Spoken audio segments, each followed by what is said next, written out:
안녕하세요. 무비리치를 진행하고 있는 송진 감독입니다. 안녕하세요. 무비리치 진행하고 있는 김혜린입니다. 정말 오랜만에 작품을 했어요. 그 감독님이 김태용 감독님이신데 만추, 가족의 탄생, 여고괴담 시리즈 2를 연출했던 또 그것보다 더 유명한 건 탕웨이의 탕웨이의 남편. 세계적인 감독이 돼버렸죠 갑자기. 네. 저는 뭐 개인적으로 천재적인 머리와 그리고 아주 스마트한 성품을 갖고 있는 꽤 보기 드문 감독계에서는 그래서 왜 탕웨이가 왜 이 감독한테 끌렸을까? 저는 충분히 이해를 하는. 저는 못 만나봐서요. 예. 이해하고 싶네. 전 뭐 식사도 같이 하고 뭐 몇 번 그랬었는데 아주 좋으신 분이에요. 그래서 이제 기대를 하면서 이 작품을 기다렸고 드디어 봤고 그리고 이렇게 무비리치에서 하게 됐습니다. 좀 슬픈 부분도 있고요. 결국은 우리가 사후에 AI와 소통을 하는 돌아가신 분들과 그렇게 소통하는 그런 내용인데요. 영화 제목이 뭘까요? 원더랜드. 죽은 사람을 인공지능으로 복원하는 원더랜드 서비스가 일상이 된 세상. 바이리는 어린 딸에게 자신의 죽음을 숨기기 위해 원더랜드 서비스를 의뢰합니다. 그리고 정희는 사고로 누워있는 남자친구 태주를 원더랜드에서 우주인으로 복원해 행복한 일상을 나눕니다. 이 두 사람처럼 사람들은 더 이상 그리워하거나 슬퍼하지 않는 삶을 선택할 수 있게 됩니다.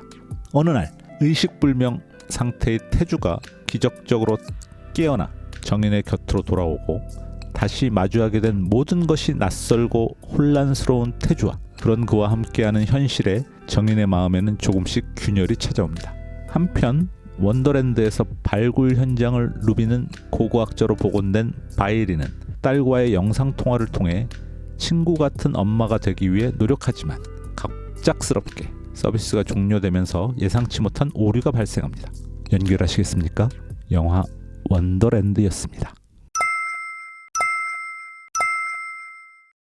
피터팬 아시죠?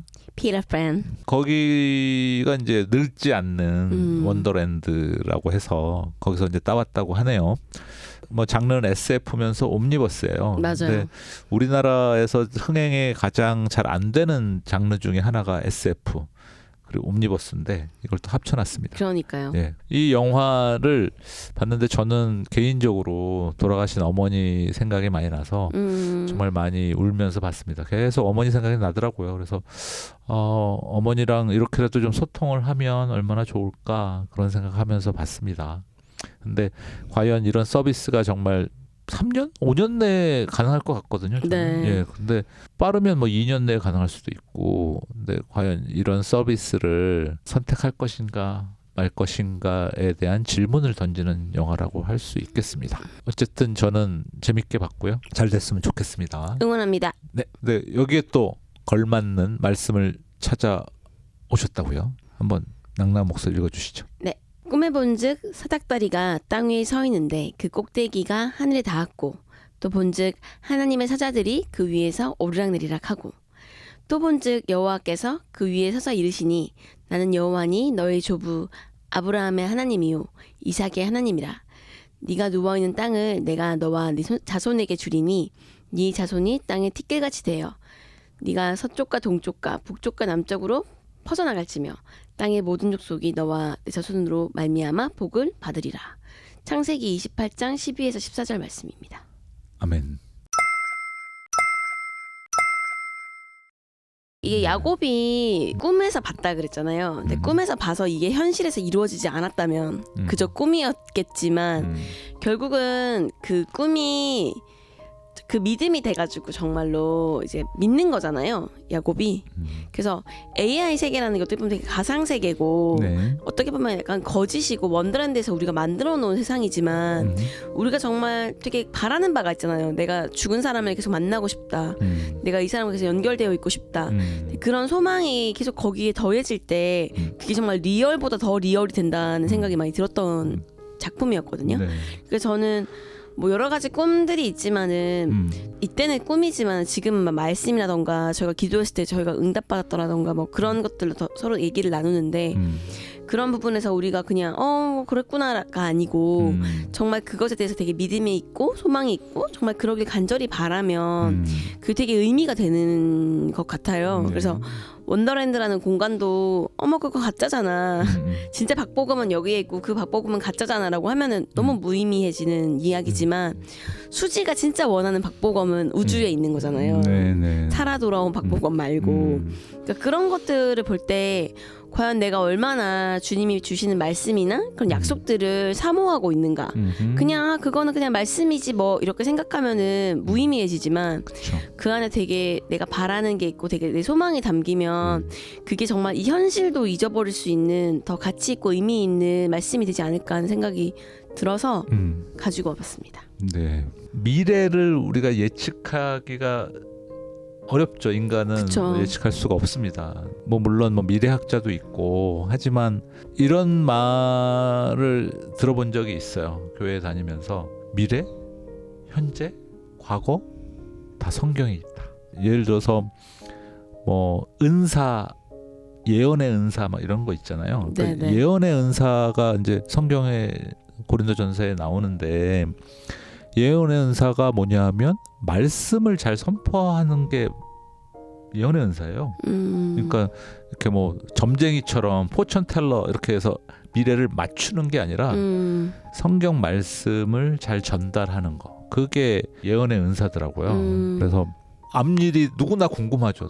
내일 당장 무슨 일이 일어날지 또 내가 뭐 원하는 뭐 바라는 것이 있다면 그게 이루어질지 안 이루어질지 그런 뭐 소망도 가질 수 있고 거기에 대한 기대도 가질 수 있고 그것 때문에 불안해하기도 하고 뭐 이렇게 생활을 하게 되는데 근데 우리가 더 성경에 몰입하고 또 기도하고 말씀을 잘 받아들이고 하면 불안할 것도 없고 하나님이 제시한 것은 분명히 우리가 약속하신 언약이 있기 때문에 그런 부분들을 다 이겨낼 수 있다고 생각하거든요. 그래서 그 지금 말씀하신 내용이 바로 그거가 일맥상통한 이야기가 아닌가 그런 생각 들고 오늘 갖고 오신 말씀도 결국 그 말씀이 아닌가 싶어요. 그리고 결국 2000 몇 년 전에 뭐 정확하게 몇 년이라고 이야기할 수는 없지만 그때 이렇게 창세기를 통해서 말씀하신 게 지금 그대로 이루어졌잖아요.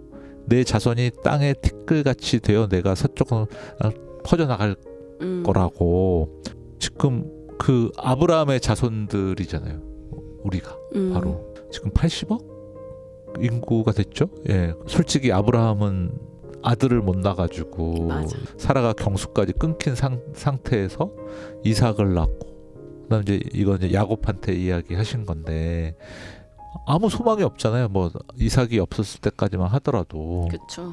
아브라함을 통해서 정말 뭐 여기서는 티끌이라고 이야기했지만은 또 하나님이 아브라함을 불렀을 때는 그 저 하늘의 별과 같이 또 이 바닷가에 있는 모래알 같이라는 표현을 또 쓰셨잖아요. 근데 그렇게 많은 하나님의 자손들이 지금 살아가고 있고 또 계속 태어나고 있고 그렇기 때문에 이건 언약의 말씀이다. 우리는 성경을 통해서 미래를 바라볼 수 있다.